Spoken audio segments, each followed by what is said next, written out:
This review was filmed during the 2023 WGA and SAG-AFTRA strikes. Without the labor of the writers and actors currently on strike, the works being covered here wouldn't exist. I fully support both the WGA and SAG-AFTRA in their fight for fair treatment and compensation against a system that continually denies them such. While a full boycott has not been called for, SAG-AFTRA has asked that everyone who does media about film and TV refrain from promoting struck content during this time. From what I can tell based on guidelines released, independent reviews do not constitute promotion of work, but as critical assessment of a work of art. Any praise I give to these works should be seen purely as praise for the artists, writers, and actors who created it. If anything, the praise is emphasizing that the writers, actors, and other artists deserve more compensation because they are who make these works possible. Additionally, this video was not made using any studio-provided screeners or materials. Do not support any studios during the strike. If you want to know more information, there are links down in the description for you to follow. Hello everyone, and welcome to this latest Minty Reviews, and we are here for the next episode of Ahsoka, the next Star Wars series that's going on right now. We're on episode 4, which I believe is halfway through the season. I'm pretty sure it's halfway through the season, because I'm pretty sure there's 8 episodes in the season, so we're halfway through. This episode was called Fallen Jedi, which is pretty awesome. Like, that's just an awesome, imposing name for an episode, just off the bat there. But either way, as I normally do with the reviews, I'm going to do a non-spoiler section and then into a spoiler section so I can talk about more things. I'm going to try and keep this one to be fairly shorter and succinct because it is fairly late at night and I am quite tired. It has been a long day, so I'm going to try and not ramble as much as I normally do. Let's see what happens, though. So, let's just get into the non-spoilers here. So, non-spoilers here first. This episode was very action-filled. It was a very, very action-filled episode. We got a lot of actual, lightsaber fights. We got a little bit of some aerial stuff going on, too. And we did get some pretty good plot progression. We got some pretty good plot progression for the most part. But the episode did do the thing that pretty much every Star Wars series has been doing normally, and that is the fact that it's still kind of going slow in terms of actual progression overall, even though we did progress the plot forward. However, there was some very cool stuff that left off the cliffhanger for next week that I will definitely talk about and get into in the spoiler section. But beyond all that, the score, still great. The acting, still great. The fighting, obviously, still great. The look of everything, great. So, that's all good. So yeah, it's a good episode. It's a good episode as it has been. All these episodes have been good so far. And I've gotten used to the pacing, and I've gotten used to how this show is dealing itself out. And yeah, this episode moved by real quick too. So that's about really all I can say in the non-spoiler section. So let me just get into spoilers before I, black out being tired here. So let's get into spoilers here. So spoilers, spoilers. So in 3, 2, 1, we get to see the ghost this time. We get to see the ghost in this episode. Okay. Alright, I'm just going to start off with that first. So there's two storylines going on. We get the main big A plot going on of Ahsoka, Sabine, all of them on Satos, and they're trying to get the map back, and they're fighting Skull and Hati and Morgan Elsbeth and all that. That's the A plot here. B plot, though, is very tiny, very small B plot of Hera going rogue as she normally does, getting back Phoenix Squadron. We get the X-wing pilot that we have seen in the Mandalorian. I'm gonna put his name down here because I completely forgot his name and his character name, so he's down here. We get him back, which is really, really cool. It's weird we didn't get Zeb though. It's very, very weird we didn't get Zeb since he's kind of in that same squadron type of situation. So it's weird we didn't get him as well. But I'm sure we're going to get Zeb here soon based on what happened with Hera.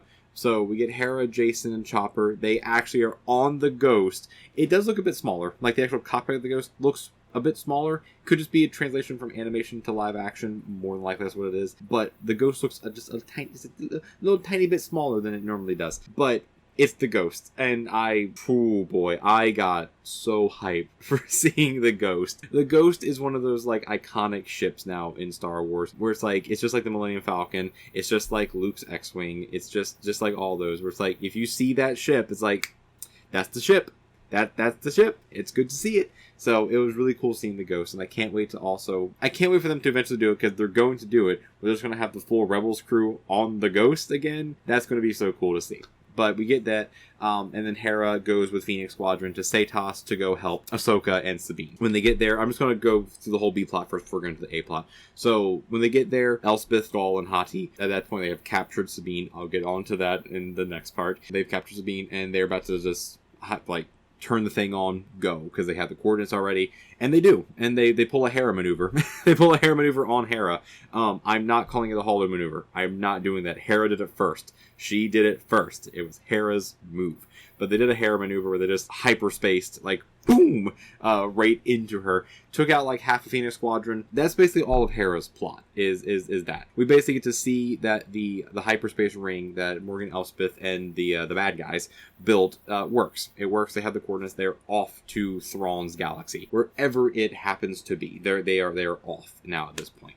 So we get that, and Phoenix Squadron's down, Hera's kind of down, and we're going to see what happens there. She's going to have to go rescue them, which is cool. We're going to get Hera rescuing them. So then on to the A-plot. A-plot is pretty easy to explain as well. It's a lot of fighting. We get Ahsoka and we get Sabine fighting from the ship up to the map area. Huyang's there too. He holds off an assassin droids pretty great, actually. I say pretty great. He fought them off pretty well. We get Ahsoka and Sabine. They go and they fight. They are met by Myrick, whatever, the Inquisitor guy. They're met by him and by Hati, and they fight. They split off. Sabine goes to Hati, Ahsoka goes to the Inquisitor, and they fight. During this whole fight, very well shot. Incredibly well shot, and some incredibly well done lightsaber fight scene, I will say.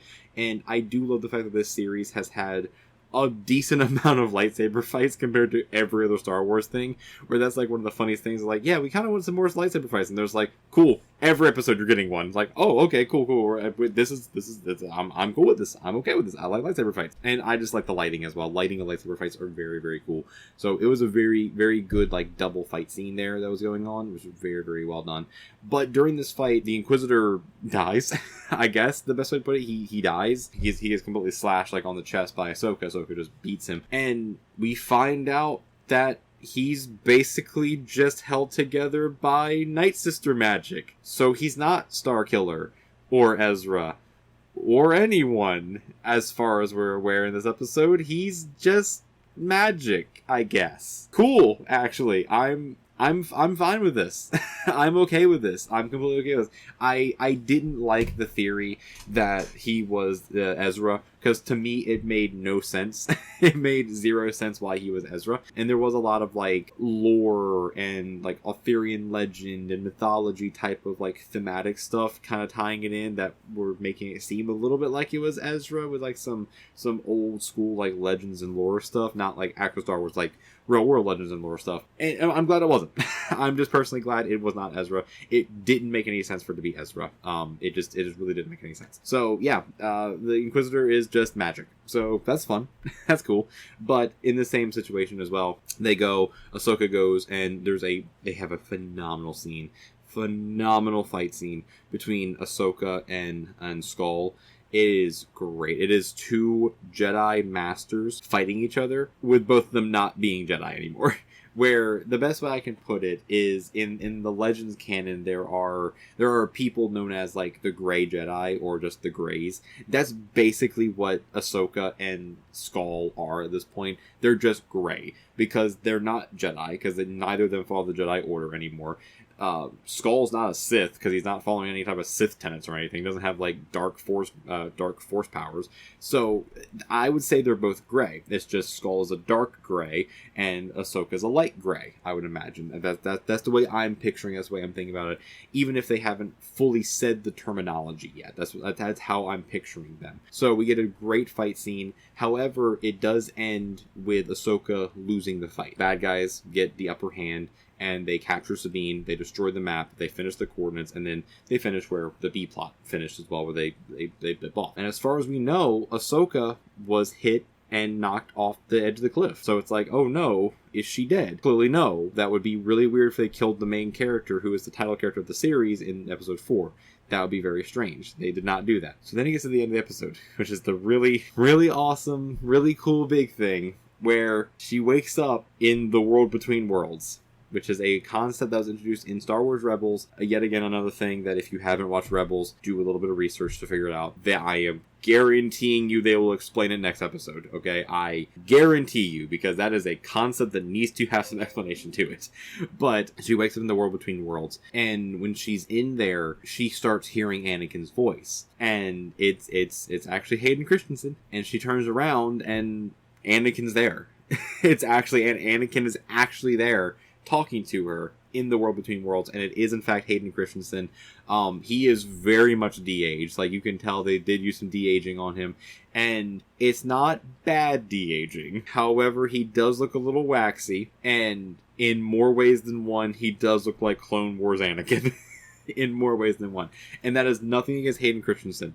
I absolutely love the fact that he is back. I 100% love the fact that he is back. I love Hayden Christensen as Anakin. I love the character of Anakin Skywalker so much, because I grew up with the prequels. I didn't grow up with the original series. I grew up with the prequels. And while I didn't necessarily understand the prequels growing up, because I was a literal child, going back and watching them now with the added effect of the Clone Wars, with Bad Batch, with the patch notes, as they're basically referred to as now, with all the stuff that makes the prequels good. I like the prequels a lot. I like the whole prequel series a lot, and the whole prequel era a lot. And Anakin, for sure, for me, is one of my favorite characters in all of Star Wars. I love Anakin so much, and I love how Hayden Christensen embodied this character. I love the whole idea of Hayden Christensen as Anakin. So seeing him back as Anakin, and seeing him welcome back into the fandom as Anakin is so cool, and just seeing him here is really great. However, the de-aging technology on him, that's a Disney thing. It was, he looked a little animated. I will say he looked a little animated, but he did look like he looked like Clone Wars Anakin, which is really cool. Which would have been the last time that Ahsoka would have seen him, would have been when she left in Clone Wars. So that's a really cool thing. We actually do get, finally, outside of Rebels, the reunification of Anakin to Snips, which is really cool. And he actually does call her by Snips as well, which is really cool. And that's where the episode ends. The episode ends with that cliffhanger of, oh shit, it's Anakin, and oh shit, she's in the world between worlds. What's going to happen now? So next episode, for sure, we're getting the flashback to the prequels. We're getting the training session between Ahsoka and Anakin. 100% we're doing that. And we have to get an explanation for the World Between Worlds.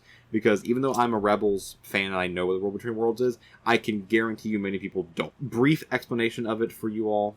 Brief explanation. It's basically a in-between realm that connects different points, different points in time. It's kind of the multiverse, but not. It's not in the sense of a multiverse of oh, it's like a whole other universe. It's not that.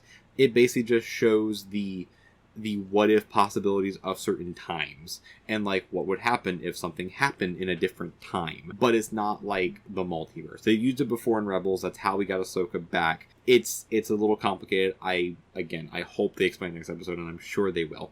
But either way, other really fun thing is they actually did say Heir to the Empire in this episode, which is a very minor Easter egg thing to what I'm pretty sure they're building up to, which is Heir to the Empire, which is what the Thrawn trilogy was called in the Legends canon, that basically everyone loved because Thrawn is great. But either way, that's this episode. That's episode 4. Really good mid-season episode, and honestly, if it was a mid-season finale, great mid-season finale.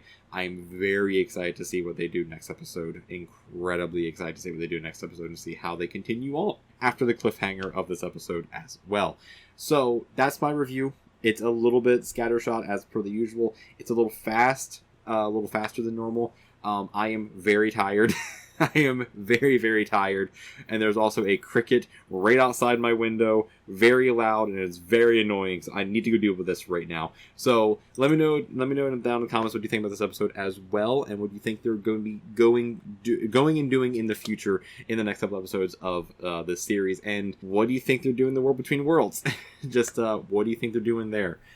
Just let me know down in the comments that as well. If you like this unhinged, very tired review, leave a like as well. It definitely does help out in all the algorithm and stuff. If you want to see more from this channel, more reaction reviews, and more other videos that I do, leave a subscription as well. It definitely does truly help out and truly does mean a lot to me. But if you don't want to, you don't have to. It is all good as well. And until next time, right over here is going to be a playlist for another thing you can watch from Star Wars. It'll be an animated series. We'll figure out what it is when I upload the video.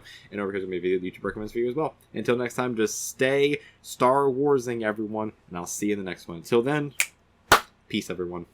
Peace.